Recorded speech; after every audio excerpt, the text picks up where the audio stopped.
All right, hello everyone. My name is George Clark.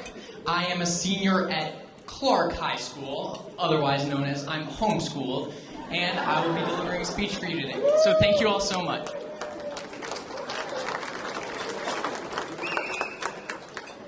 It was on a cold autumn morning that this 68-year-old man paced back and forth. A threat that had appeared so minuscule mere months ago could no longer be ignored, and a decision had to be made. He could either stand up and face the increasingly hostile nation of Germany head-on, or he could, and I quote, focus on peace in our time. The words peace in our time sound great in theory.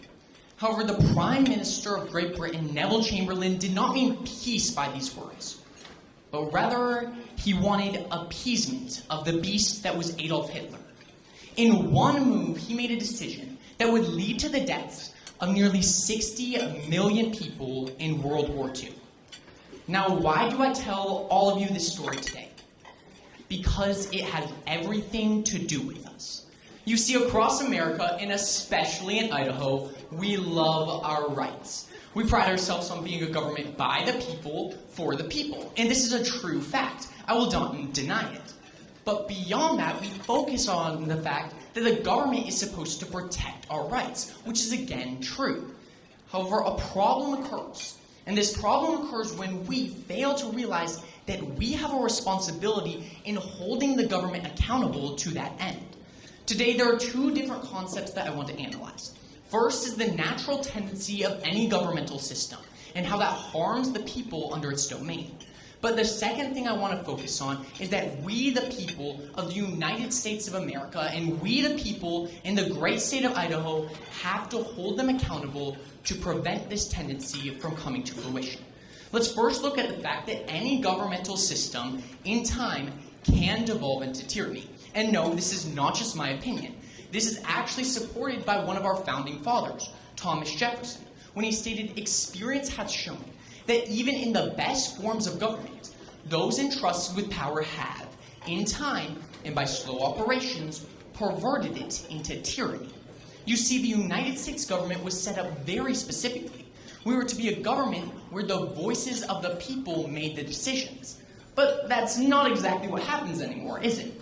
No, not only are our voices completely neglected in governmental proceedings, but beyond that, rights across America are being restricted. I barely noticed these limitations living here in Idaho. However, stories of governmental overreach in Washington, Oregon, California leave me baffled as to how their situations got so bad. Yet, under further examination, we find our answer. The people of those states stood aside and they watched their government take more and more power until their governments devolved into tyrannical ones. Which is why I stand up here before you today, my fellow Idahoans, and exhort you to protect your rights. It's not something that we can do, but it's something that we have a responsibility to do. The political commentator Bill Mayer explained that freedom isn't free. It shouldn't be a bragging point that, oh, I don't get involved in politics, as if that makes you somehow cleaner. No, that makes you derelict of your duty in a republic. Now, I understand many of us would prefer to be up some mountain road tucked away in our cabin in the woods. However, the question is, when we're there, who is here protecting our rights? Who is here protecting our state? Neville Chamberlain saw a growing threat in Germany and did nothing.